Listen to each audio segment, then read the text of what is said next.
Hello, Jose. It's Robin. I have your designs open with your two different palettes identified, and I think you did some very nice work, particularly with the palettes that you built here. You've got a lot of wonderful contrast in both of these, so consequently you can see that you get a lot of nice intermixed blends to work with, and consequently you can show a lot of depth as a result. So you've got the color side working nicely.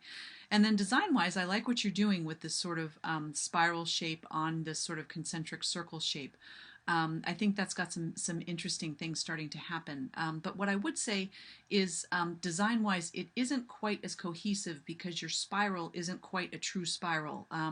What you would want to do is if you're going to do something like a spiral, you want to be sure that it's mathematically accurate and that you are kind of following a flow. And not kind of hand doing something like this. You would want to use, build yourself a spiral, using the spiral tool and then place your circles on a spiral as opposed to, it looks like you kind of hand did this.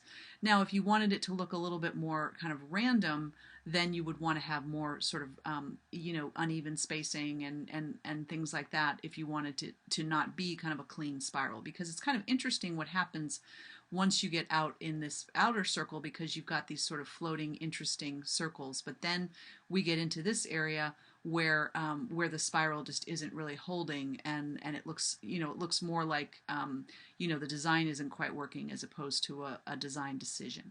So that's the main thing I would say design wise. It's on its way, but it could definitely use some more kind of cleaning up and a little more sort of unity there. Okay, so you might want to go back into this one, but you met the basics of the assignment nicely, and I look forward to seeing more. Thanks.